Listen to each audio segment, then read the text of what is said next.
নমস্কার, আমি ডক্টর বোধিসত্ত্ব খান চলে এসেছি সহজ শেয়ার বাজারের আরেকটি নতুন এপিসোড নিয়ে। প্রিয় বন্ধুরা, আশা করি সবাই ভালো আছেন এবং সুস্থ আছেন।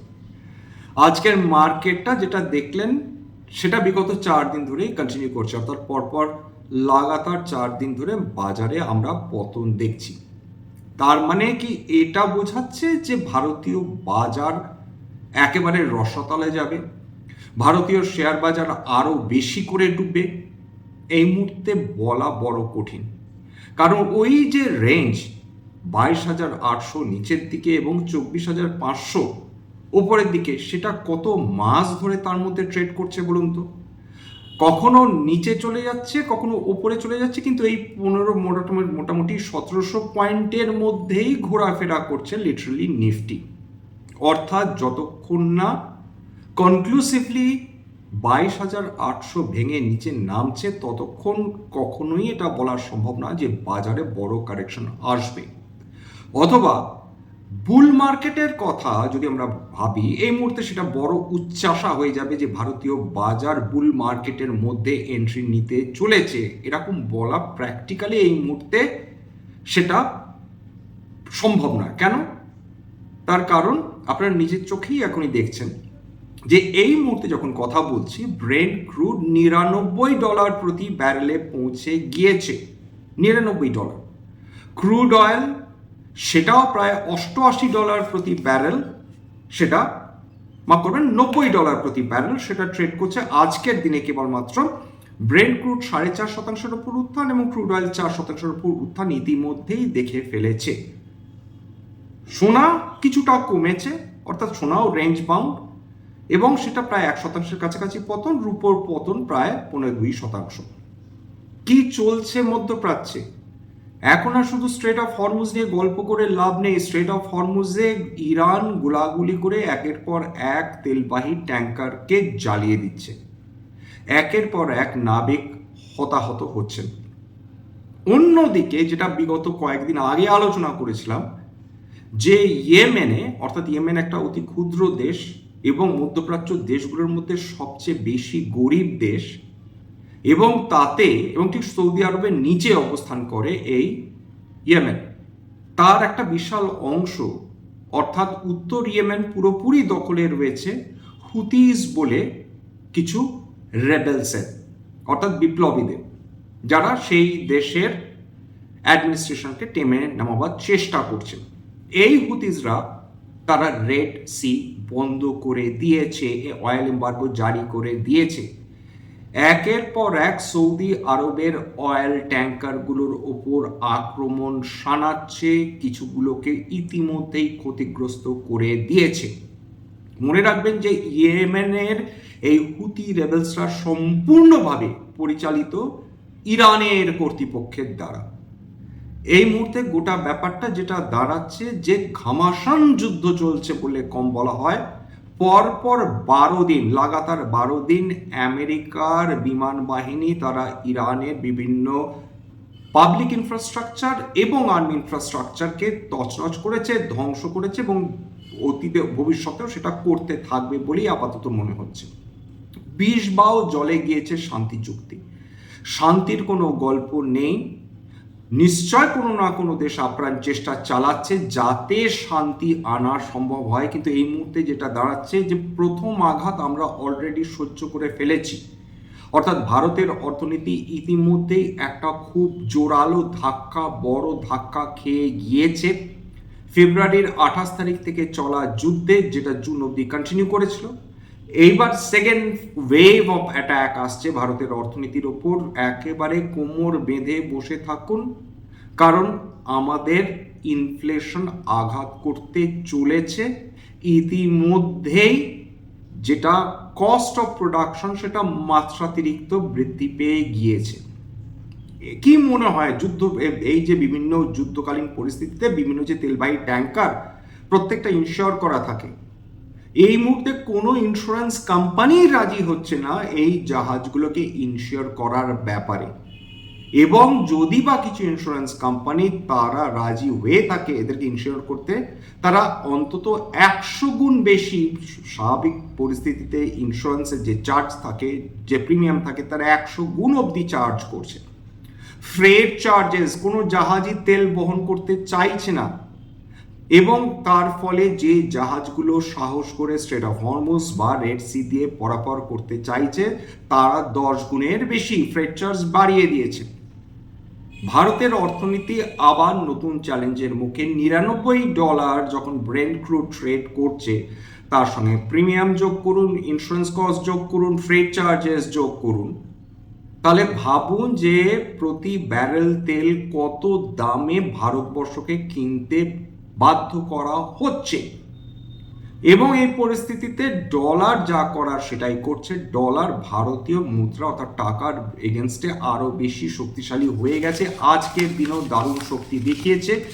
লাস্ট ডেটা পাওয়া অবধি প্রতি ডলার ট্রেড করছিল 96 টাকা 64 পয়সা। অন্যদিকে ডলার ইন্ডেক্স সেটা ধীরে ধীরে ধীরে ধীরে আরো শক্তিশালী হচ্ছে। ডলার ইন্ডেক্স বিভিন্ন বিদেশি মুদ্রার এগেনস্টে যে সূচক, সেখানে ডলার ইন্ডেক্স 101.3 ছাড়িয়ে গেছে, অর্থাৎ ডলার ক্রমাগত শক্তি গেইন করে চলেছে। এরকম একটা পরিস্থিতিতে দাঁড়িয়ে ভারতবর্ষকে পুনরায় নিজেদের পকেট থেকে বহু লক্ষাধিক কোটি টাকা, হাজার হাজার কোটি টাকা অতিরিক্ত খরচ করতে বাধ্য করা হচ্ছে, এবং সেক্ষেত্রে আমাদের কারো কিচ্ছুটি করার নেই। এই পরিস্থিতিতে ভারত সরকার যদি পেট্রোল এবং ডিজেলের দাম আবার বৃদ্ধি করেন, বারবার বলছি, যেটা করতে হয়তো বা তারা আবার বাধ্য হবেন, কারণ যা পরিবর্তিত পরিস্থিতি তাতে আমরা কোনোভাবেই কম দামে রাশিয়া ব্যতিরেক কোনো দেশ থেকে আমরা তেল পাচ্ছি না, বা তেল পাওয়ার সম্ভাবনা কমে গেছে। ভেনেজুয়েলা থেকে তেল আনতে যে সময় লাগে এবং যে খরচ হয় সেটা তো অত্যাধিক বেশি বটে। উপরন্তু ভেনেজুয়েলার যে quality of oil, crude oil, সেটা অতি নিম্নমানের। তুলনায় ইরানের যে তেল বা সৌদি আরবের যে তেল, সেগুলো কিন্তু অতি উৎকৃষ্ট মানের। সুতরাং যদি আমরা মধ্যপ্রাচ্য থেকে কোনো ধরনের তেল আনতে না পারি, আমাদের পুনরায় ডিপেন্ডেন্ট হতে হবে আমেরিকার কাছ থেকে তেল কেনার ব্যাপারে, বা ভেনেজুয়েলার কাছ থেকে তেল কেনার ব্যাপারে, বা নাইজেরিয়ার কাছ থেকে তেল কেনার ব্যাপারে, এবং প্রত্যেকটা অত্যন্ত সময় সাপেক্ষ এবং খরচ সাপেক্ষ তো বটে। এর পরিস্থিতি ডেফিনেটলি পরের কোয়ার্টারগুলোতে পড়তে বাধ্য, এটা অস্বীকার বা অগ্রাহ্য করার কোনো জায়গায় নেই। বিভিন্ন কোম্পানি যারা ক্রুড অয়েলের উপর ডিপেন্ডেন্ট, যে কোম্পানির প্রোডাক্টগুলো লজিস্টিক্স এবং ট্রান্সপোর্টের উপর সম্পূর্ণভাবে ডিপেন্ডেন্ট, তাদের প্রোডাক্টের দাম বাড়বে। ইনফ্লেশন তো এমনিতেই বাপ করে বাড়বে। আটকাবার কোনো সুযোগ আছে? উত্তর হচ্ছে নেই। হয় আপনার যাতায়াত সম্পূর্ণভাবে বন্ধ করে দিন, বাড়িতে বসে থাকুন, যেটা প্র্যাকটিক্যালি ইম্পসিবল, সেটা সম্ভব নয়। নতুবা তেল কম খরচ করুন, নয় পাবলিক ট্রান্সপোর্ট, সেটাও সবসময় যে ভীষণ লজিক্যাল এবং সবসময় যে সেটা ভীষণ র্যাশনাল বা প্র্যাকটিক্যাল এমনটিও নয়। ফলে আমাদের এই বর্ধিত তেলের দাম নিজেদের মাথার উপর নিতে বাধ্য, কিচ্ছুটি করার নেই এই মুহূর্তে এই পরিস্থিতিতে। অন্যদিকে ত্রৈমাসিক রেজাল্টগুলো দেখুন, খুব কি ভালো ফল করছে। অধিকাংশ কোম্পানি তাদের ত্রৈমাসিক ফলাফলের মাধ্যমে জনগণকে ডিসঅ্যাপয়েন্ট করছেন, বিনিয়োগকারীদের ডিসঅ্যাপয়েন্ট করছেন। অধিকাংশ কোম্পানি যাদের রেজাল্ট বেরিয়েছে তাদের স্টক প্রাইস ডেপ্রিসিয়েট করছে, পতন দেখছে। সিপলা, সেটা আজকে 1.5% বেশি পতন। তাদের ইতিমধ্যেই ইয়ার অন ইয়ার তাদের প্রফিট 39% কমে গিয়েছে। জুন 2025-এ 1292 কোটি টাকা ছিল, সেটা কমে গিয়ে দাঁড়িয়েছে 787 কোটি টাকা। করমন্ডল ইন্টারন্যাশনাল, সেটা 23% প্রফিট কমে গিয়েছে ইয়ার অন ইয়ার। 502 কোটি টাকা প্রফিট ছিল জুন 2025-এ, জুন 2026-এ সেটা কমে দাঁড়িয়েছে 382 কোটি টাকা। বিশাল মেগামার্ট রেজাল্ট ভালো করেছে, কিন্তু বিনিয়োগকারীদের প্রত্যাশা বেশি ছিল। প্রায় 25% কাছাকাছি তাদের প্রফিট বৃদ্ধি করেছে বিগত বছরের তুলনায়। 259 কোটি টাকা প্রফিট দেখিয়েছে, কিন্তু স্টকের শেয়ারের প্রাইসে সেটা ডেপ্রিসিয়েট করেছে 2% বেশি, 2% কাছাকাছি পতন এসেছে।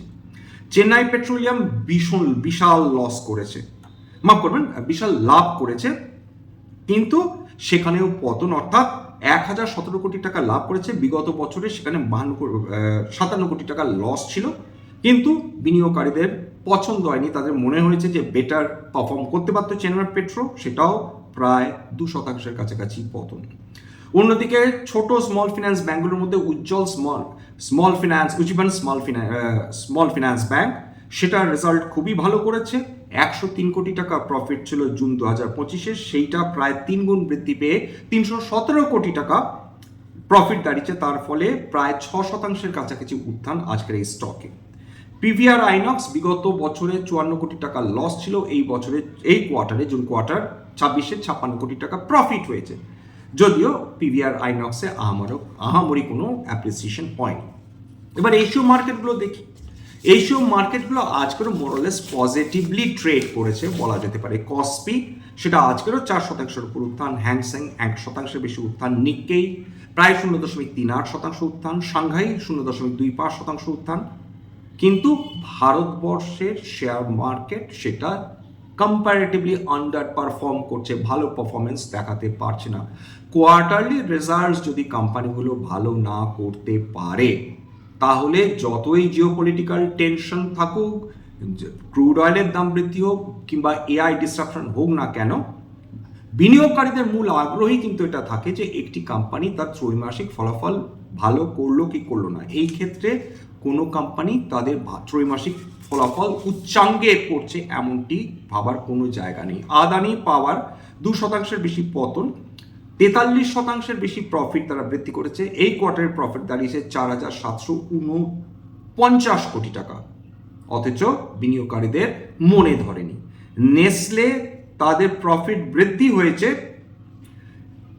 47%, 975 কোটি টাকা প্রফিট বৃদ্ধি পেয়েছে, প্রফিট হয়েছে জুন 2026-এ মাফ করবেন, কিন্তু এই স্টকেও আজ পতন আমরা দেখেছি। জোম্যাটো সে তো চিরকালই ওই আদার ইনকাম দিয়েই চালিয়ে আসছে, কয়েক লক্ষ কোটি টাকার কোম্পানি, অথচ প্রফিট হচ্ছে পিনাটস, 92 কোটি টাকার প্রফিট, অথচ এইটা নিয়ে বিনিয়োগকারী বিশেষজ্ঞরা মানে একেবারে উচ্ছ্বসিত থাকেন বহু বছর ধরে, বহু কোয়ার্টার ধরে। কবে প্রকৃত অর্থে সত্যি ভালো প্রফিট করবে এটা তো ঈশ্বরই জানে। আদানি গ্রিন এনার্জি সেটা আজকে পতন দেখেছে, অথচ তাদের প্রফিট বৃদ্ধি পেয়েছে।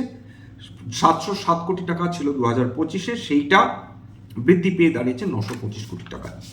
এইবার চলে আসি যে গোটা বিশ্বজুড়ে যেটা চলছে তার ফলে ধীরে ধীরে ক্ষিপ্ত হয়ে উঠছে সেই সমস্ত অর্থনীতিগুলো যারা সম্পূর্ণভাবে তেলের ওপর নির্ভরশীল। ভারতবর্ষ এখন তো সবচেয়ে বেশি তেল রাশিয়ার কাছ থেকে কিনছে, যদিও রাশিয়ার ওপর স্যাংশনস জারি করে রেখেছে আমেরিকা, কিন্তু ভারতবর্ষ এখন স্পষ্ট বলে দিয়েছে আমাদের এনার্জি সিকিউরিটি প্রথমে, আমরা তেল না পেলে অতিরিক্ত টাকা দিয়ে কেন তোমাদের কাছ থেকে, অর্থাৎ আমেরিকার কাছ থেকে আমি তেল কেন কিনবো বা ভেনেজুয়েলার কাছ থেকে কেন তেল কিনবো, আমরা আমাদের চিরবিশ্বস্ত বন্ধু রাশিয়ার কাছ থেকে কিনবো। এবং বাস্তবিক ক্ষেত্রে তাই ঘটছে, আমাদের এখন অধিকাংশ তেল আমরা রাশিয়ার বিভিন্ন অয়েল ট্যাঙ্কার্সের কাছ থেকে কিনছি।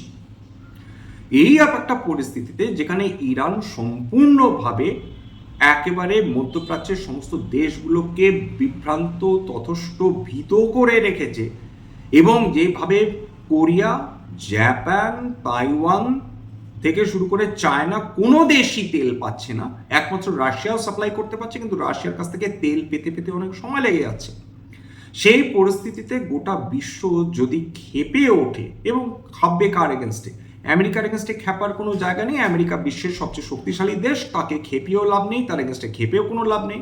সুতরাং তারা ডেফিনেটলি তারা খেপবার একটিমাত্র জায়গা রয়েছে, সেটা ইরানের ওপর হয় রাগ দেখাবে, নয় বিরক্তি দেখাবে, নয় তাদের এগেনস্টে অ্যাকশন নেওয়ার কথা বলবে। কিন্তু আপাতত পরিস্থিতি এতটাই ঘোরালো হয়ে রয়েছে, এতটাই জটিল হয়ে রয়েছে যে এখান থেকে আমরা আদৌ বেরোতে পারবো কিনা এই প্রশ্ন বিনিয়োগকারীদের মনের মধ্যে নিয়মিতভাবে চলে আসছে। আজকের বিভিন্ন স্টকসগুলোতে সর্বাধিক পতন হয়েছে SRF 8.5% বেশি পতন, আদানি গ্রিন এনার্জি 6% বেশি পতন, ইন্ডাসইন্ড ব্যাংক প্রায় 6% পতন, বন্ধন ব্যাংক বিগত কাল সেটা 10% বেশি পতন দেখেছিল, আজকেরও 4% বেশি পতন। বন্ধন ব্যাংক খুবই আন্ডার পারফর্ম করছে। আদানি এন্টারপ্রাইজেস 4% বেশি পতন। এছাড়া পেট্রোনেট LNG যেটা লিকুইফাইড ন্যাচারাল গ্যাস মধ্যপ্রাচ্য থেকে নিয়ে আসতে পারছে না, প্রাকৃতিক গ্যাস মারাত্মকভাবে খরচা বেড়ে গেছে, সেটা আজকে 3.6 পতন ইতিমধ্যে দেখে ফেলেছে। এছাড়া জি ভার্নোভার টিডি সেটা 3.4%, ক্রম্পটন গ্রেভস পাওয়ার সেটা 3% বেশি পতন, শ্রীরাম ফিন্যান্স সেটাও 3% বেশি পতন দেখে ফেলেছে। যে স্টকসগুলো আজকে 52 সপ্তাহে নিম্ন স্তর ছুঁয়েছে তার মধ্যে ডক্টর রেড্ডিস ল্যাব রয়েছে, টাটা এলিক্সাই রয়েছে, আইআরএফসি রয়েছে এবং রেল বিকাশ নিগম লিমিটেড রয়েছে। আপাতত যেটা বোঝা যাচ্ছে, কোনো না কোনো সময় যদি আমরা প্রবল ঝটকা একটা খাই অবাক হবেন না। এখন কোনোভাবেই কোনো দিক থেকে আমাদের পরিস্থিতি অনুকূলে নেই, সমস্ত ফ্যাক্টরস আমাদের এগেনস্টে কাজ করছে, শেয়ার মার্কেট এগেনস্টে কাজ করছে, ভারতের অর্থনীতির এগেনস্টে কাজ করছে। এই মুহূর্তে ভারতের অর্থনীতি বেশ চাপে রয়েছে, এইটুকুনি বললে কিন্তু বেশি বলা হয় না। যে সেক্টরসগুলো আজকের পতন দেখেছে, অয়েল অ্যান্ড গ্যাস 1% বেশি পতন, মেটাল প্রায় 1%, এছাড়া ফাস্ট মুভিং কনজিউমার গুডস প্রায় 8%, কনজিউমার ডিউরেবলস প্রায় 8%, ক্যাপিটাল গুডস প্রায় 0.1%। কেবলমাত্র নিফটি অটো সারপ্রাইজিংলি আজকে ভালো পারফরমেন্স দেখিয়েছে, 0.7% উত্থান দেখেছে। নিফটি লাস্ট বন্ধ হয়েছে 23,869, অর্থাৎ 24,000 নিচেই বন্ধ হয়েছে। আরও ফার্দার নিচে যাবে কিনা সেটা আজকে রাতে আমরা বুঝতে পারবো, আমেরিকান মার্কেট কেন পারফরমেন্স করে এবং ক্রুড অয়েলের দাম কোন জায়গায় পৌঁছায় তার উপর কিন্তু কালকে ডিপেন্ড করবে। যাই হোক, এখানে শেষ করলাম। স্ট্যান্ডার্ড ডিসক্লোজার যে কোম্পানিসগুলো নিয়ে আলোচনা করলাম, হতে পারে তার মধ্যে কয়েকটা কোম্পানিতে আমার বা আমার পরিবারের বিনিয়োগ থাকলেও থাকতে পারে। ভবিষ্যতে যদি নতুন করে কিনি বা বিনিয়োগ করি, আগামী বিজ্ঞপ্তি দিয়ে কিনতে বা বিক্রি করতে পারবো না। স্ট্যান্ডার্ড ডিসক্লেমার, এটা কেবলমাত্র একটা এডুকেশন চ্যানেল, বাঙালি বিনিয়োগকারীদের ইনভেস্টার অ্যাওয়ারনেস বৃদ্ধির জন্য। এখানে কোনো ধরনের কোনো শেয়ারের buy sell recommendation, suggestion, advice এমনকি ইনফ্লুয়েন্স করার প্রচেষ্টা নেই। আমার কথা শুনে যদি কোনো শেয়ার বা কোনো অ্যাসেটে বাই সেল সিদ্ধান্ত নেন, ক্ষতির মুখোমুখি হতে পারেন। সুতরাং সবসময় একজন সেবি রেজিস্টার্ড ইনভেস্টমেন্ট অ্যাডভাইসারের পরামর্শ নেওয়ার চেষ্টা করবেন বা নিজের ডিউ ডিলিজেন্স করবেন, সেক্ষেত্রে আপনারা উপকৃত হলেও হতে পারেন। সবশেষে যেটা বলি, যদি এই ধরনের এপিসোড আপনাদের ভালো লাগে প্লিজ একটা লাইক দেবেন, প্লিজ সাবস্ক্রাইব করবেন এবং যদি সত্যি মনে আমার বাঙালি ভাই বোনদের জীবনে একটুখানি ভ্যালু অ্যাড করতে পেরেছি, প্লিজ নিজে গ্রুপে শেয়ার করে দেওয়ার চেষ্টা করবেন। আজকের জন্য নমস্কার।